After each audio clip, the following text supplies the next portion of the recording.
మనలో కొంతమందికి తరచూ ముక్కు బిగుసుకుపోతూ ఉంటుంది. కొందరికి తరచూ సైనస్ ఇన్ఫెక్షన్లు ఇబ్బంది పెడుతూ ఉంటాయి. మరికొందరికి ఒకటే తుమ్ములు, ముక్కు కారిపోతూ ఉంటుంది. ఈ అవస్థలకు చాలా వరకు ముక్కు లోపల గోడ వంకరగా ఉండడమే కారణమని చెబుతారు డాక్టర్లు. వైద్య పరిభాషలో డీవియేటెడ్ నాసల్ సెప్టమ్ అని, వాడుకలో డిఎన్ఎస్గా పిలిచే ఈ సమస్య అసలు ఎందుకొస్తుందో, దీనికి ఎలాంటి చికిత్స తీసుకోవాలో ఇప్పుడు తెలుసుకుందాం.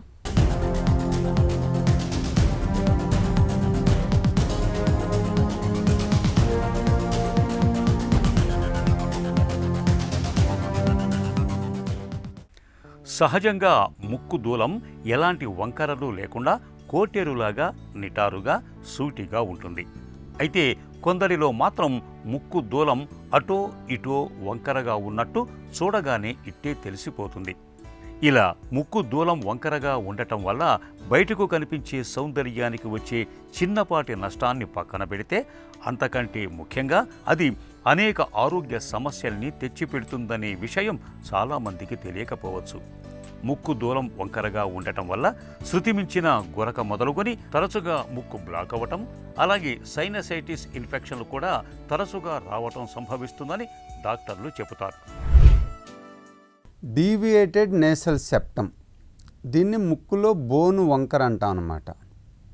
ఈ ముక్కులో సెప్టము బేసిక్గా కార్టిలేజినస్ పోర్షను, అంటే సాఫ్ట్ పోర్షన్ అంటాము.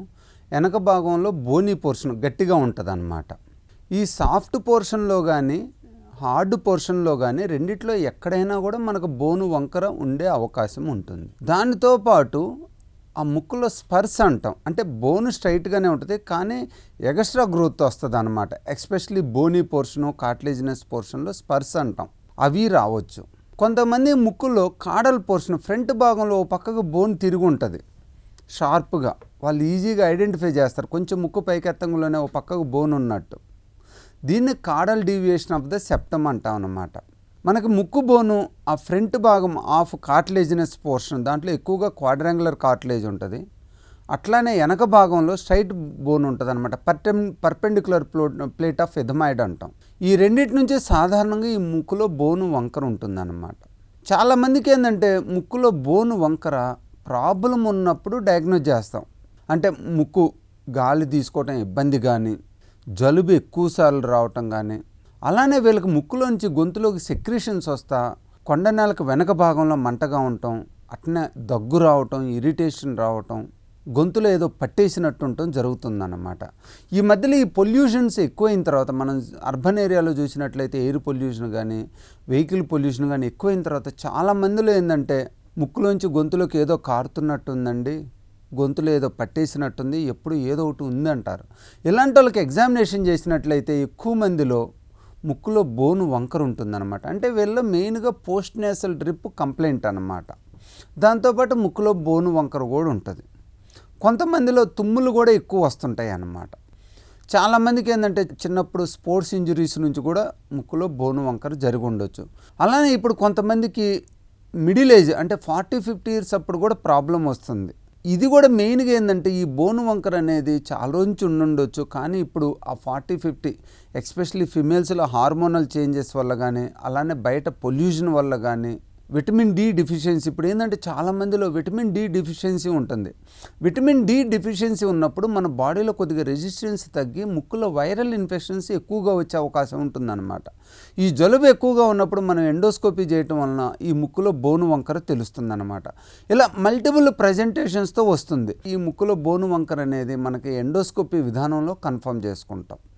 ఎండోస్కోపీ విధానంలో క్లియర్గా తెలుస్తే ముక్కులో ఎంత బోను వంకర ఉంది, ఆల్మోస్ట్ పక్కన టచ్ అయిందా, కంప్లీట్గా క్లోజ్ అయిందా, మోర్ దాన్ 50% క్లోజ్ అయిందా అనేది. ఎక్కువ మంది సిమ్టమ్స్ మోర్ దాన్ 50% బోను వంకర ఉన్నప్పుడు వస్తుంటుంది. అలానే 100% యాక్యురేట్గా చెప్పనవసరం లేదు. ఎందుకంటే ఒక్కోసారి 30-40% ఉన్న టర్బినేట్ హైపర్ట్రోఫీ ఉందనుకోండి, వాళ్ళకి స్ట్రెస్ నుంచి కానీ, హార్మోనల్ చేంజెస్ ఫిమేల్స్లో కానీ, అలానే ఎలర్జీ నుంచి కానీ ప్రాబ్లం ఉన్నప్పుడు ఇది కూడా అవుతుందన్నమాట. అలానే ఈ బోను వంకర ఉన్నోళ్ళలో జలుబు ఎక్కువసార్లు చేస్తున్నట్లయితే వాళ్ళకి సైనస్ ప్రాబ్లం కూడా ఉండే అవకాశం ఉంటుంది. అందుకనే ఎవరికైనా ముక్కులో బోను వంకర ఉన్నప్పుడు ఎండోస్కోపీతో పాటు సిటీ స్కాన్ కూడా ఖచ్చితంగా చేసుకుంటాం అనమాట. ఎందుకంటే ఏదైనా ట్రీట్మెంట్ ఇచ్చేటప్పుడు మనం ఆ బోను వంకరతో పాటు సైనసైటిస్ కూడా కలిపి ట్రీట్మెంట్ ఇవ్వాలి. కాస్తో కూస్తో ముక్కు దూలం వంకరగా ఉండటం అనేది అందరిలో కనిపించేదే.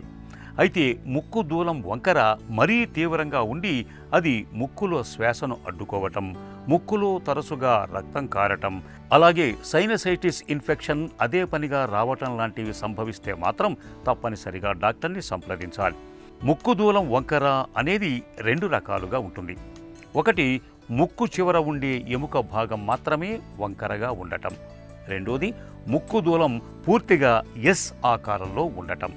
ఇలా ముక్కు దూలం వంకర కావటానికి కారణం కాన్పు సమయంలో కానీ లేదంటే వేరే సందర్భాల్లో కానీ ముక్కుకు ఏదైనా ప్రమాదం సంభవించటం వల్ల ఇలా ముక్కు దూలం వంకరగా తయారవుతుందని డాక్టర్లు చెబుతారు. ఈ డయాగ్నోస్ అయిపోయిన తర్వాత దీనికి వచ్చేసి మెయిన్ ట్రీట్మెంట్ ఏంటంటే బోను వంకర ఉంటే మనకు సర్జరీ అనండి. దీన్ని పోస్ట్ పోన్ చేసుకోవడం కూడా మంచిది కాదు. ఎందుకంటే మనకి ఆ బోను వంకర వల్ల క్రానిక్ ఇన్ఫెక్షన్స్, అది క్రానిక్ బ్యాక్టీరియల్ ఇన్ఫెక్షన్ కానీ, క్రానిక్ అలర్జిక్ మ్యూకోజల్ హైపర్ట్రోఫీ కానీ, ఫంగల్ ఇన్ఫెక్షన్స్ కానీ వచ్చే అవకాశం ఉంటుంది. దాంతోపాటు వీళ్ళకి ఏంటంటే ఎక్కువ రోజుల నుంచి ముక్కు ప్రాబ్లం ఉండటం వలన వాళ్ళకి ఆ ప్రాబ్లం సైనసైటిస్ ప్రాబ్లం లోపలికి వెళ్ళి బోన్ ఇన్ఫెక్షన్ వచ్చి, ఆస్టియోఐటిస్ వచ్చి, ఫేషియల్ పెయిన్ వచ్చేదాకా కూడా వాళ్ళు దాని మీద ఎక్కువ ఫోకస్ చేయరు అన్నమాట. అంటే ఇది కామన్ వెళ్ళే మనకు బోన్ వంకరం నుంచి వచ్చింది, కొద్దిగా జలుబు ఉంది అనుకుంటారు. కానీ మనకు లోపల ఏమవుతుందంటే ఆస్టియోఐటిస్, ఆస్టియోమైలైటిస్ కూడా ప్రాబ్లం వచ్చే అవకాశం ఉంటుంది. ఎస్పెషల్లీ డయాబెటిక్ పేషెంట్లో అయితే ఫంగల్ ఇన్ఫెక్షన్స్ వచ్చే అవకాశం ఉంటుందన్నమాట. మనకు లోపల యాస్పర్జిల్లస్, మ్యూకార్మైకోస్ ఫంగల్ ఇన్ఫెక్షన్ వచ్చే అవకాశం ఉంటుంది. కొంతమంది సడన్గా వస్తారు, ముఖం అంతా నొప్పి వస్తుంది, చూపు దగ్గర ఇబ్బంది అవుతుంది, అలానే తలనొప్పి ఎక్కువ వస్తుందని. అలాంటి వాళ్ళు సిటీ స్కాన్ చేయంలోనే ఆ లోపల సాఫ్ట్ టిష్యూ డెన్సిటీ, దాంతోపాటు ఫంగల్ సైన్స్ కూడా మనకు కనిపిస్తాయి అన్నమాట. అంటే ఫంగస్ ఉన్నట్టు. సో నెగ్లెక్ట్ చేయటం మంచిదిగా. అలానే ఎలర్జీ ప్రాబ్లం ఉన్న వాళ్ళు కూడా ఈ ముక్కు బోను వంకర ఉన్నట్లయితే వీళ్ళలో పాలిప్స్ ఫామ్ అయ్యే అవకాశం ఉంటుంది. బోను వంకర ఉన్న సైడు, రెండో సైడు కూడా ఏమవుతుందంటే ఆ జలుబు నుంచి సీలియర్ యాక్టివిటీ కొద్దిగా తగ్గటం వలన ఈ ఫంగల్ స్పోర్స్ కానీ, డస్ట్ పార్టికల్స్ కానీ మిడిల్ మియాటల్ ఏరియాస్లోనూ, ఇథమైల్ రీజియన్లోనూ ఎక్కువ ఎక్యుములేట్ అయిపోయి అక్కడ నుంచి పాలిప్స్ ఫామ్ అవుతాయి అన్నమాట. సాధారణంగా ఈ బోను వంకర ఉన్న వాళ్ళలో పిల్లల్లో యూజువల్ ప్రజెంటేషన్ ఏంటంటే ముక్కులో బ్లీడింగ్ అవుతూ ఉంటుంది. లెఫ్ట్ సైడో, రైట్ సైడో, లేదా ఒక్కోసారి 2 సైడ్ల నుంచో బ్లీడ్ అవుతూ ఉంటుంది. పిల్లల్ని మనం ఎగ్జామినేషన్ చేసినట్లయితే బోను వంకర ఉంటుంది అన్నమాట. యూజువల్గా వీళ్ళకి మేము చెప్పే ప్రికాషన్స్ ఏంటంటే ముక్కును గిల్లొద్దు, ముక్కును పిండొద్దు, అలానే చల్లటి వాతావరణానికి ఎక్కువ పోనీయొద్దు, జలుబు రాకుండా చూసుకోండి అని చెప్తాం. అలానే వీళ్ళు కొంచెం ముక్కులో కూడా నీళ్లు కొట్టుకోమని చెప్తాం. ఎందుకంటే బోను వంకర ఉన్న సైడు ఎండిపోవటం వలన పక్కులు ఫామ్ అయ్యి దురదొచ్చి ముక్కు గిల్లంలోనే బ్లడ్ వస్తూ ఉంటుంది అన్నమాట. సో ఫ్రీక్వెంట్గా వాటర్ ఫ్లష్ చేసుకోమని చెప్తాం అన్నమాట. ముక్కుని హైడ్రేట్ చేయమని చెప్తాం అన్నమాట.